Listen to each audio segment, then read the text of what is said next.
Good morning, folks. We've got a lot of stories to cover today. Sun-diving comet, weather, top science news, and more, starting with our star at spaceweathernews.com. We find the last day very quiet. We're seeing the southern patchy coronal hole system continuing to rotate, but there are no sunspots, no solar flares or eruptive behavior, and the solar wind about as calm as can be, with all telemetry in normal range and geomagnetic conditions quiet too. Stepping out to Soho, we find that a large sun-diving comet approached yesterday. It grew tremendously in brightness, could be seen entering the corona on C2. It was a direct hit, nothing left of the comet. Let's transition into weather, looking at some of the hail damage that is becoming a daily occurrence here. Scotts Bluff, the location of this one, and this leads us into our weather story.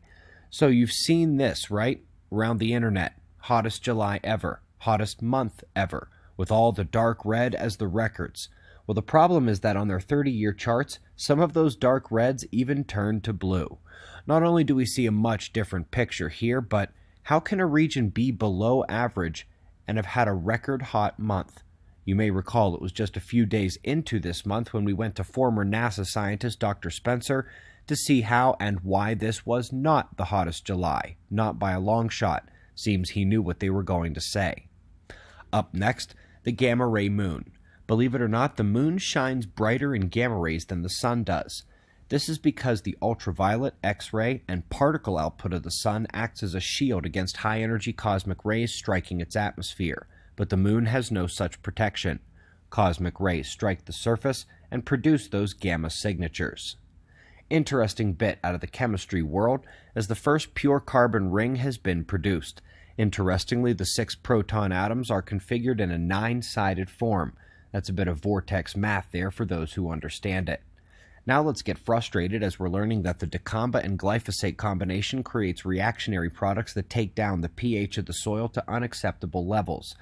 Neither one is exactly on the list for my birthday party, and these sprinkles indeed grace a poison cake. 2 top stories here. They say that they are certain Jupiter was hit by a protoplanet long ago, and it disrupted the core.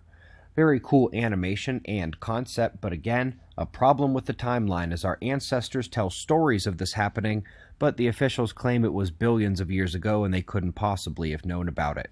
Planets and chaos. Now let's move on to stars exploding, but not like any star explosion any scientist has ever seen before. Sometimes a nova will have one odd characteristic, but this one has nothing normal. Not its position in its galaxy, its brightness, its duration, its chemical signature, nothing. It's truly a one-off event, and they are hoping that the pair instability explanation could work for it. In that type of nova, the production of free electrons and ions electromagnetically short-circuits the stability structure of the star, causing it to blow apart. Interestingly, they say no remnant would be left behind. It is simply the end of that object. This is already one of the most weird events in the history of scientific observation, and nobody but the astronomers really seem to know about it. We greatly appreciate your support. In the United States tonight, severe storms are coming, so make sure you check these wind map forecasts. They're followed by shots of our star to close. We'll do this all again tomorrow. Right here, but right now it's 4:40 a.m. in the new Valley of the Sun. Eyes open, no fear. Be safe, everyone.